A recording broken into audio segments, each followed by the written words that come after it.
Court room में trial के दौरान आपने ऐसा क्या ऑब्जर्व किया जिसकी वजह से आपको लगा कि शातिर अपराधी को सजा दिलाने के लिए झूठ भी बोलना पड़े तो मैं झूठ बोल दूंगा? जब कसाब की ट्रायल चल रही थी तब कसाब कई बार ऐसा ड्रामा करता था।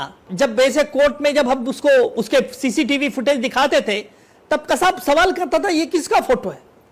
तब मुझे बहुत ये हंसी आती थी कि ये इतना बेशर्म लड़का है, इतने लोगों की जान लेने के बाद भी बेशर्म तरह से हंसता है और पूछता है कि ये किसकी छवि है। उसकी छवि वो थी, फिर भी वो पहचानने से इनकार करता था। और जैसे मैं बाहर आता था कोर्ट के सामने, कोर्ट के बाहर, तब मीडिया मुझे पूछती थी कि आज क्या हुआ, कसाब ने ये किया, कसाब को बहन की याद आ गई, कसाब तो एक छोटा फुट सोल्जर है, असली गुनहगार नहीं है। तभी मैंने कहा था कि आज कसाब ने मटन बिरयानी की मांग की। क्या कसाब ने मटन बिरयानी की मांग की? इमीडिएट चैनल का पैनल डिस्कशन का रोक चेंज हो गया। पैनलिस्ट फिर वो बोलने लगे देखो कितना खुकार आतंकवादी है, इतने लोगों की जान लेने के बाद भी फिर मटन बिरयानी की मांग करिए।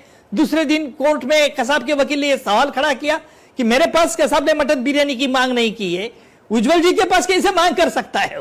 फिर कोर्ट ने मुझे पूछा, मैंने कोर्ट को कहा कि आप कसाब को पूछ लीजिए मटन बिरयानी की मांग। कसाब तो देखता रहता था। कसाब एक शातिर था, बहुत ड्रामेटिस्ट था, उसने उसका कोई जवाब नहीं दिया, लेकिन वो मान नीचे उसने कर दी। और अब कसाब तो जिंदा नहीं है। कसाब ने सचमुच मटन बिरयानी की मांग की क्या नहीं की, ये कसाब को और मुझे ही मालूम है।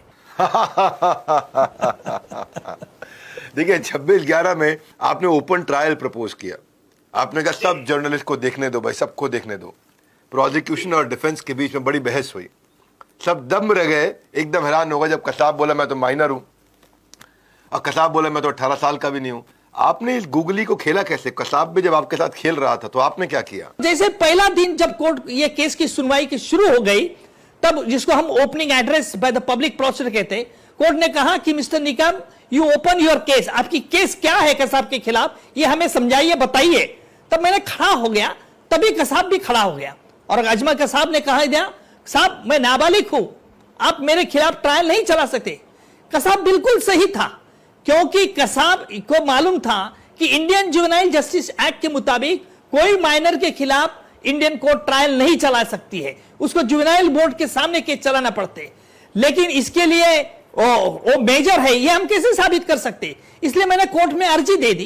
कोर्ट ने कहा कि हाँ हमें इसको डॉक्टर के पास भेजना चाहिए, इसके एक्सरे लेना चाहिए, ताकि ऑसिफिकेशन टेस्ट लेना होगा इसके बोन, क्योंकि एक डॉक्टर का एक टेस्ट रहता है और उसके आधार पर वो कह सकते कि इस आदमी का वय इतना है, एज इतना है और उसकी ये बोन यूनाइट हुए नहीं यूनाइट है। और डॉक्टर पैनल ने उसको एग्जामिन किया, उसके बॉडी के एक्सरे लिए और एक्सरे के आधार पर डॉक्टर के पैनल ने बता दिया कि ये अजमल कसाब 22 के 24 के अंदर है और इसीलिए फिर उसके खिलाफ कोर्ट में ट्रायल चली। कसाब को आपने जब फांसी तक पहुंचाया, बहुत मेहनत करी आपने, आप एकमात्र लॉयर ऐसे हैं, वैसे सब लोग मीडिया को पार्टी देते हैं, मीडिया को इनवाइट करते हैं, आपको मीडिया ने पार्टी दी। और कोर्ट रूम से निकलते वक्त आपका एक अपना स्टाइल है, कंघी करना और गोल्डन स्टेटमेंट बोलना और संस्कृत का श्लोक सुनाना और जुमले रेडी रखना।